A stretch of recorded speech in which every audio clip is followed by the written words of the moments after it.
Dossier 2. Donc Fatou, 3 ans et demi, qui vient à votre consultation pour asthénie et douleur dans les 2 genoux. Elle est née au Mali et est arrivée en France à l'âge de 6 mois. Vous l'examinez, vous avez un ictère conjonctival, elle est pâle, une splénomégalie à un travers de doigt, l'abdomen est souple, elle est un peu tachycarde, elle a un souffle systolique, pas de ganglion. Son auscultation pulmonaire est normale et ses 2 genoux sont un peu chauds, un peu gonflés. Et vous avez la numération ci-dessous. Alors, commentaire de sa numération. Alors, Tu découvres en direct? non, non. Non, je revérifiais. Donc moi, j'ai mis que les lymphocytes étaient à la limite haute, qu'il y avait une anémie qui était régénérative, avec une hématocrite basse, et que le reste de la numération était normale. D'accord. Alors, on n'avait pas le VGM, mais on est censé savoir le calculer.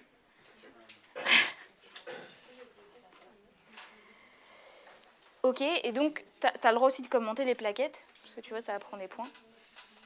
Plaquettes normales. Bah, j'ai dit le reste de la numé est normal. Pardon, excuse-moi. Ok, donc, anémie normocytaire, hypochrome, régénérative. Quel syndrome hématologique évoques-tu? Alors, j'ai mis anémie hémolytique. Devant, donc, à la clinique, des signes d'anémie avec une tachycardie, avec un souffle systolique, une pâleur cutanéo-muqueuse et une asthénie. Des signes d'hémolyse avec l'ictère conjonctival et la splénomégalie. Et la biologie avec l'anémie normocytaire régénérative. Isolé, pareil, tu as le droit de mettre. Ok, et pas d'hémorragie extériorisée. Bon sens, c'était pas coté. Mais... Alors, quels autres examens peut-on réaliser pour confirmer donc cette anémie hémolytique? Alors, des examens biologiques avec les LDH, la bilirubine totale et conjuguée, un frottis, et c'est tout ce que j'ai mis. D'accord. Un iono, mais non, même pas. Non. Non. Passe à ton voisin. Quoi d'autre?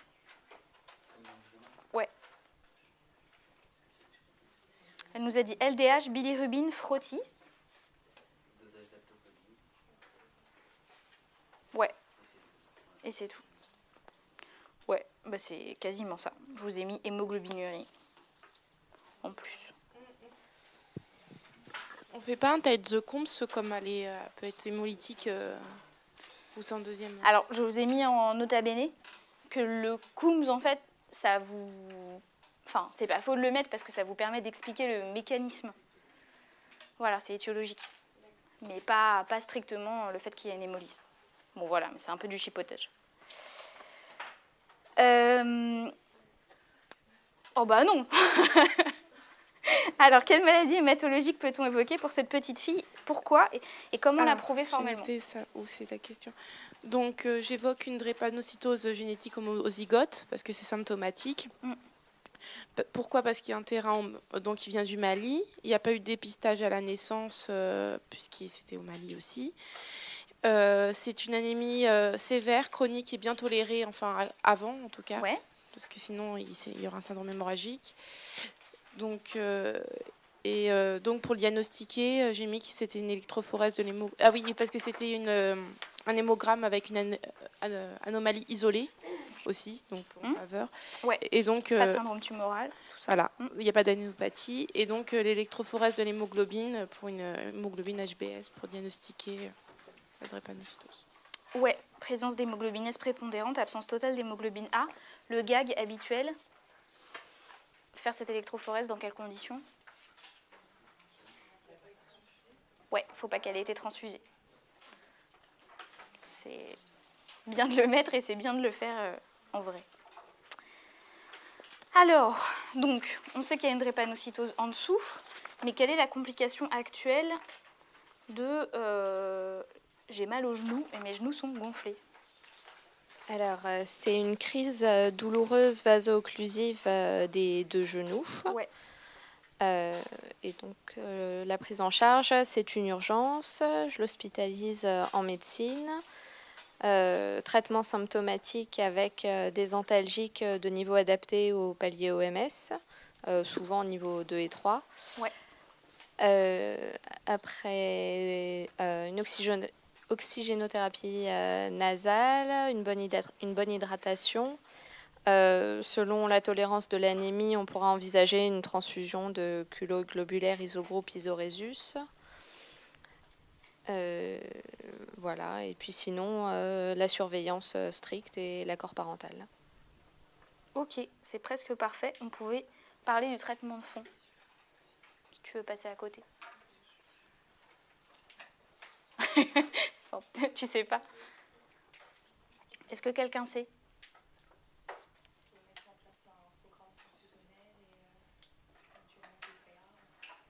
Ouais, alors programme transfusionnel, IDREA, ça va être des mesures assez spécifiques si on estime qu'on ne peut pas tolérer l'anémie. Ouais, rechercher un déficit en G6PD, l'éducation. Ouais, alors les folates, absolument, parce qu'en fait on régénère en permanence, donc c'est mieux d'avoir du fer et des folates. Et effectivement, chez les enfants, la prophylaxie du pneumocoque, on va vacciner avec le pneumo 23. Donc vaccin anti-pneumococcique à 23 valences, mais peut-être qu'on en parle après. Non. Enfin, pas du vaccin en tout cas. Effectivement, ils sont assez souvent sous oracine. Alors, la question suivante. Les parents de Fatou vous demandent si l'on aurait pu diagnostiquer cette maladie plus tôt. Que leur répondez-vous? En fait, il existe un dépistage néonatal qui est fait dans les premiers jours de vie à la maternité. Ouais. Pour les populations à risque, mais dans son cas, comme elle est née au Mali, elle n'a pas pu en bénéficier. Et du coup, je ne sais pas s'il y a un intérêt, par exemple quand elle sera arrivée en France, à rechercher quand même la drépanocytose ou pas, si elle n'a pas eu le dépistage. A priori non, parce que ça représente beaucoup de monde. Mais ce que je mets en dessous, c'est que effectivement, souvent pendant les premières années de vie, c'est pas forcément extrêmement parlant. Donc, même cliniquement, c'est pas forcément facile d'évoquer le diagnostic. Après, si évidemment tu as des arguments, un autre enfant drépanocytaire dans la fratrie, ou s'il y a une demande des parents, tu peux toujours faire une électrophorèse de l'hémoglobine à froid, entre guillemets, pour dépister. Ok. Personne n'avait parlé de tests génétiques au milieu de tout ça? Enfin, de... D'accord. Bon. Bah...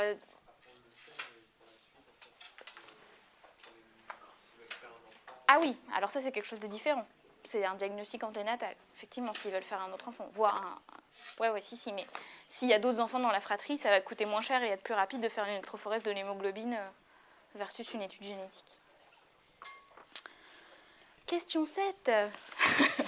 Alors, tu décides de la transfuser et quelles précautions prends-tu?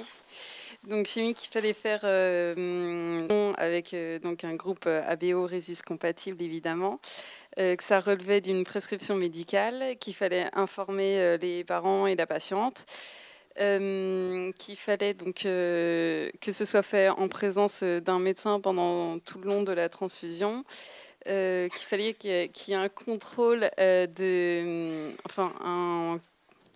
avant que ce soit fait, un contrôle de l'identité de la patiente, et aussi il fallait relever le numéro de la pochette et le mettre dans le dossier transfusionnel, et qu'il fallait faire une épreuve de Bess et Vincent au lit du malade, et qu'il fallait une surveillance de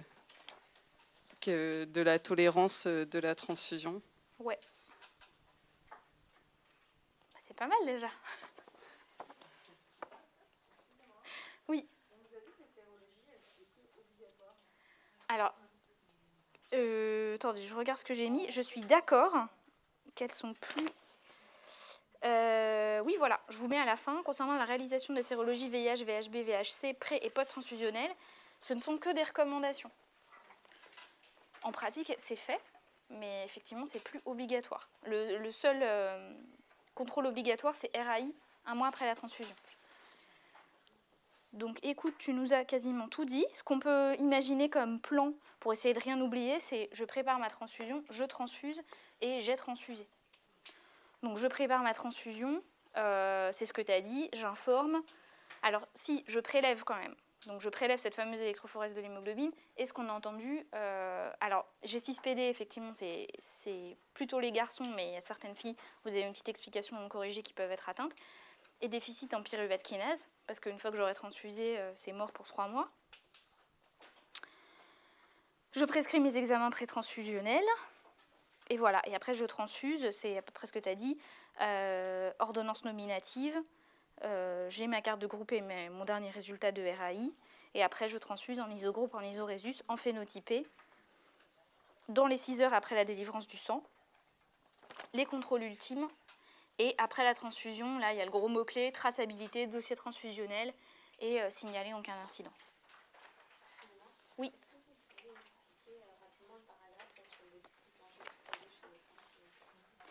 Alors, donc effectivement, G6PD, c'est une transmission liée à l'X. Donc, ce qu'on imagine classiquement, je suis garçon, j'ai qu'un seul X malade, j'exprime la maladie. À côté de ça, si vous vous souvenez de vos cours de génétique, moi je suis en plein dedans en ce moment. Il y a une inactivation complètement physiologique d'un des chromosomes X aléatoire dans la cellule. Donc si je suis une fille avec un chromosome X malade et un chromosome X normal, mais que c'est mon chromosome X normal qui est inactif, je vais avoir une expression, au moins dans un certain pourcentage de mes cellules, que de l'X porteur de la mutation. Et donc je risque d'exprimer ce déficit en G6PD. Voilà. Pour les recherches, parce que ça peut nous être ajouté, ça, il y a dans son cas. Si elle avait Drépano plus G6PD, Voilà, ça, c'est quand on recherche, on fait systématiquement ou... ouais, en pédiatrie, on fait systématiquement. C'est quoi la conséquence de mettre en évidence un déficit en G6PD ou en pyruvate kinase? Ouais, c'est ça, contre-indication à certains médicaments. Et des trucs genre Bactrim, des trucs qu'on va donner en antibioprophylaxie justement parce que t'as plus de rate et machin. Donc c'est bien d'être au courant.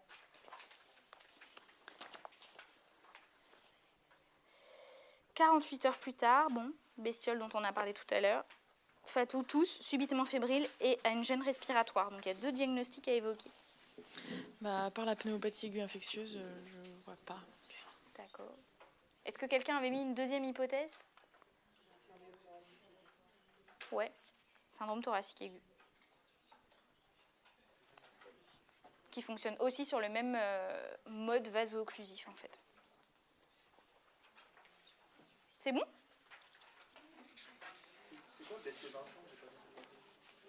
Le test de Besse-Vincent, c'est